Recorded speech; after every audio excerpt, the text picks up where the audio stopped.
இதா ஸுல்ஸிலத்தில் அர்து ஸில்ஸாலஹா, இந்த பூமி ஒரு கட்டத்தில் மிகப்பெரிய அதிர்ச்சி அடையும். அல்லாஹ் சொல்கிறான் வ அஹ்ரஜத்தில் அர்து அஸ்காலஹா, இந்த பூமி தன்னுடைய சுமைகளை எல்லாம் தூக்கி தூக்கி வீசி வெளிப்படுத்துகிற நாள் அந்த நாள். வ காலல் இன்சானு மாலஹா, அந்த நாளில் மனிதன் இந்த பூமிக்கு என்னானது, ஏன் இப்படி அதிர்ச்சி ஆகிறது? அந்த பூமிக்கு அடியில் புதையுண்டு போன எல்லா மனிதர்களும் மேலே வந்து தூக்கி வீசப்படுவார்கள்.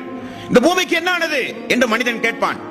பூமி பேசுகிறது, யௌமைதின் துஹத்திசு அக்பாரஹா, அது தன்னுடைய செய்தியை அறிவிக்கும் இறைவனுடைய கட்டளையின்படி பூமி பேசும் என்று அல்லாஹ் சொல்கிறான்.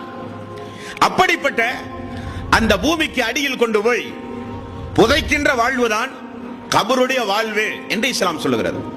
அதான் ஃபர்ஸக்குடைய வாழ்வு.